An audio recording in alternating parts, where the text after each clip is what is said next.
पंकज जी, सबसे पहला आपसे ये समझने की कोशिश करेंगे, किसान आंदोलन पिछली बार भी हुआ, लंबे वक्त तक चला, फिर वापस भी लेना पड़ा सरकार को, बातचीत किसानों के बीच हो गई थी, एमएसपी को लेकर मुद्दा दोनों के बीच चला आ रहा था। अब चुनाव सामने है तो एक बार फिर से प्रधानमंत्री नरेंद्र मोदी और को लेकर बयानबाजी भी हो रही है। किसान आंदोलन शुरू हो गया है। कहा जा रहा है कि पिछली बार तो पंजाब से बचकर निकल गए थे, अब की आएंगे तो फिर बड़ा मुश्किल हो जाएगा जिंदा बच के वापस लौट पाना। मैं ये समझने की कोशिश करूंगा कि ये किसान आंदोलन है या फिर किसानों की आड़ में कुछ लोग अपना एजेंडा साध रहे हैं बीच में घुसकर।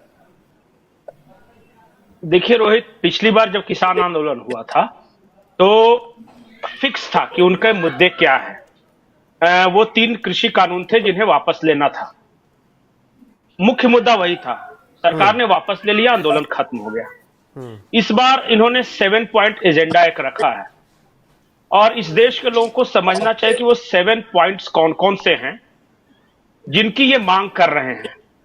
पहला, इनकी जो पहली मांग है वो एमएसपी, जिसके बारे में सबसे ज्यादा चर्चा हो रही है कि जो भी लागत है किसी फसल का उसका 1.5 गुना एमएसपी फिक्स कर लिया जाए।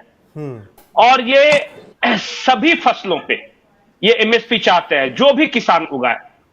मैं अपने जानवरों का चारा उगा रहा हूं, उसका भी 1.5 गुना लागत सरकार दे। हमारे यहाँ बरसीम जिनोरा वगैरह होता है उस पर भी 1.5 गुना दे। और जो भी ये फसल उगाते हैं वो दे। ठीक है, इस पे सरकार ने कहा कि ठीक है हम चर्चा करते हैं, उसी पे बातचीत कर रही है और सरकार मोटा मोटी एमएसपी को लेके आगे बढ़ती भी दिख रही है। लेकिन जो बाकी 6 मांगे हैं वो समझना चाहिए कि वो मांगे क्या है। इस देश के सभी किसानों को पेंशन दिया जाए 10 से 12 हजार रुपए महीना। सरकारी कर्मचारियों की संख्या 1 से 2%, ज्यादा ज्यादा 3% है अलग अलग राज्यों में। वही मैं बता रहा हूं, एक दूंगा, ज्यादा नहीं। तो मान लिया किसी राज्य में 3%, 2%, 1%, यही है सरकारी कर्मचारियों की संख्या। उन सभी सरकारी कर्मचारियों को पेंशन नहीं मिलता, फिर भी सरकार के खजाने पर बोझ है पेंशन को लेके। इस देश में किसानों की संख्या आपको पता है कितनी है, और सबको अगर 10 से 12 हजार पेंशन देने लगे, संभव ही नहीं। इनकी तीसरी मांग यह है कि भाई इन्होंने कहा कि हमें सब्सिडी दो हर चीज पे, जो हमारी सब्सिडी बढ़ाओ। रोहित, आपको पता है कि इस देश में किसानों को दी जाने वाली सब्सिडी कितनी है? 2 लाख करोड़ जी। हमारे देश का डिफेंस बजट 1.7 लाख करोड़ है। मतलब देश के डिफेंस बजट से ज्यादा ऑलरेडी सब्सिडी दी जा रही है। इस देश का स्वास्थ्य बजट है 2.1 लाख करोड़। चाहते हैं कि स्वास्थ्य बजट के बराबर इन्हें सब्सिडी दी अभी भी दी जा रही है। मतलब वो उससे भी ज्यादा चाहते हैं सब्सिडी। बिल्कुल पंकज जी, और मैं अगर समय है तो मैं 2-3 और इनके मांगे हैं वो रख देता हूं। हाँ पंकज जी, मैं ये समझने की कोशिश करूंगा कि जब इतनी सब चीजें जब हो रही हैं, किसानों को 6000 साल का मिल रहा है, 8000 हो रहा है, तो फिर ये कौन से लोग हैं जो किसान आंदोलन के बीच में घुसकर धमकी ये दे रहे हैं कि मार देंगे मोदी को अब की? तो नहीं, देखिए, मेरा ये कहने का मकसद था, वो बाकी 3 मांगे पूरी, मेरा कहने का मकसद था कि समाधान चाहते ही नहीं। आप एक समाधान के बारे में बात करें, वो अगला गोल पोस्ट सेट कर देते हैं। सरकार ने कहा कि ठीक है अब आपकी 6 मांगे मान ले, तो कहे कि अब नीलम आजाद को आजाद करो जो पार्लियामेंट पे अटैक है। जब वो मांग ले तो फिर कुछ दूसरा रख देंगे। और ऐसी ऐसी मांगे, ये अपना गोल पोस्ट लगातार चेंज कर। इसका मतलब कि ये सॉल्यूशन तलाशने नहीं आए हैं या इनकी मांगे मनवाने नहीं आए हैं। इनका कॉन्फ्लिक्ट ही इनका अंतिम लक्ष्य है कि किसी तरह टकराव के हालात बने। अब पूछे कि क्यों चाहेंगे ये टकराव के हालात? आखिर अगर ये किसान है, टकराव के हालात क्यों चाहेंगे? तो दरअसल ये है कि टोटल जो मैं संख्या देख रहा था, जो पंजाब पुलिस और हरियाणा पुलिस के आंकड़े हैं, वो बता रहे हैं कि पंजाब पुलिस का कहना है कि 15,000 लोग हैं और हरियाणा पुलिस का कहना है कि 13,000 लोग हैं। मतलब मैं मान के चलता हूं कि इन्हीं दोनों में से।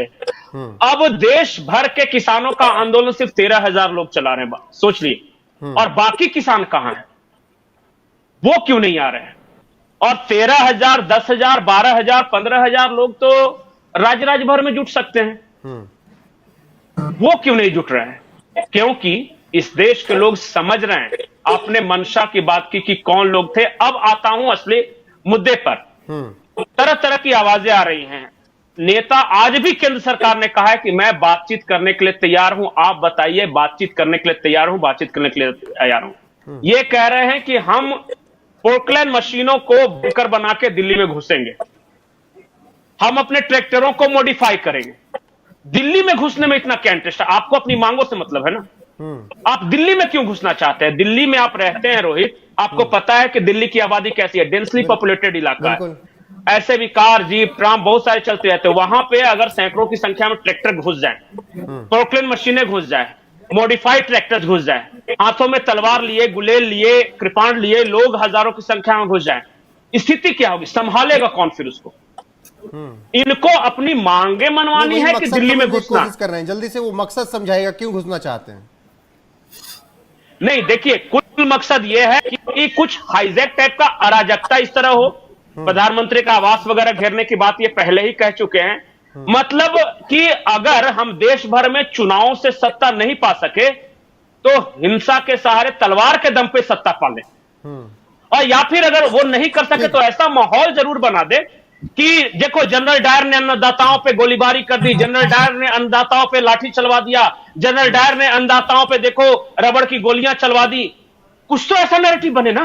ठीक है, ठीक है, क्योंकि सीधे सीधे बातचीत होगी और सॉल्यूशन हो जाएगा, तब तो मकसद ही नहीं सधेगा।